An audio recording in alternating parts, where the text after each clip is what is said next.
Let Christians vote as though they were not voting.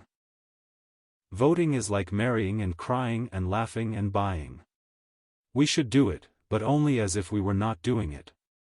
That's because the present form of this world is passing away and, in God's eyes, the time has grown very short. Here's the way Paul puts it. The appointed time has grown very short.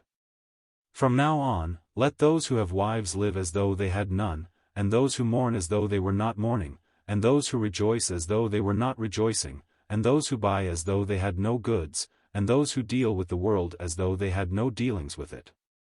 For the present form of this world is passing away. 1 Corinthians 7 verses 29 to 31. Let's take these one at a time and compare them to voting. 1. Let those who have wives live as though they had none. Link. This doesn't mean move out of the house, don't have sex, and don't call her honey. Earlier in this chapter Paul says, the husband should give to his wife her conjugal rights, 1 Corinthians 7 verse 3. He also says to love her the way Christ loved the church, leading and providing and protecting, Ephesians 5 verses 25 to 30. It means this: marriage is momentary. It's over at death, and there is no marriage in the resurrection. Wives and husbands are second priorities, not first. Christ is first. Marriage is for making much of him. Voting is like marrying and crying and laughing and buying. We should do it, but only as if we were not doing it. It means, if she is exquisitely desirable, beware of desiring her more than Christ. And if she is deeply disappointing, beware of being hurt too much. This is temporary, only a brief lifetime. Then comes the never disappointing life, which is life indeed. So it is with voting. We should do it. But only as if we were not doing it.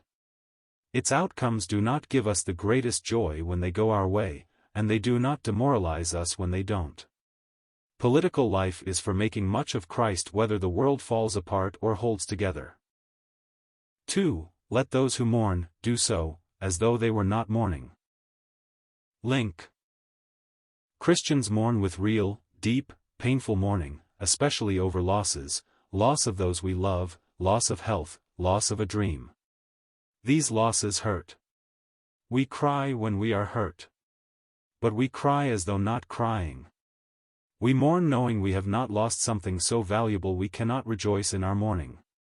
Our losses do not incapacitate us. They do not blind us to the possibility of a fruitful future serving Christ. The Lord gives and takes away. But He remains blessed. And we remain hopeful in our mourning. So it is with voting. There are losses. We mourn. But not as those who have no hope. We vote and we lose, or we vote and we win. In either case, we win or lose as if we were not winning or losing. Our expectations and frustrations are modest. The best this world can offer is short and small. The worst it can offer has been predicted in the book of Revelation. And no vote will hold it back. In the short run, Christians lose, Revelation 13 verse 7. In the long run, we win, Revelation 21 verse 4. 3. Let those who rejoice, do so, as though they were not rejoicing. Link. Christians rejoice in health, James 5 verse 13, and in sickness, James 1 verse 2. There are 1,000 good and perfect things that come down from God that call forth the feeling of happiness. Beautiful weather. Good friends who want to spend time with us. Delicious food and someone to share it with. A successful plan. A person helped by our efforts. Christ will be ruling over his people with perfect supremacy no matter who is elected. But none of these good and beautiful things can satisfy our soul. Even the best cannot replace what we were made for, namely, the full experience of the risen Christ, John 17 verse 24. Even fellowship with him here is not the final and best gift. There is more of him to have after we die, Philippians 1 verses 21 to 23, and even more after the resurrection. The best experiences here are foretastes. The best sights of glory are through a mirror dimly. The joy that rises from these previews does not and should not rise to the level of the hope of glory. These pleasures will one day be as though they were not. So, we rejoice remembering this joy is a foretaste and will be replaced by a vastly better joy. So it is with voting. There are joys. The very act of voting is a joyful statement that we are not under a tyrant. And there may be happy victories. But the best government we get is a foreshadowing. Peace and justice are approximated now.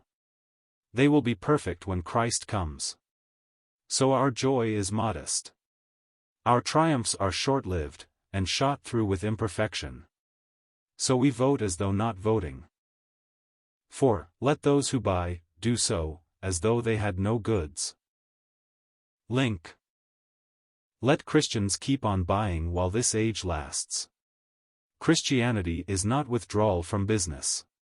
We are involved, but as though not involved. Business simply does not have the weight in our hearts that it has for many. All our getting and all our having in this world is getting and having things that are not ultimately important. Our car, our house, our books, our computers, our heirlooms, we possess them with a loose grip. If they are taken away, we say that in a sense we did not have them. We are not here to possess. We are here to lay up treasures in heaven. This world matters. But it is not ultimate.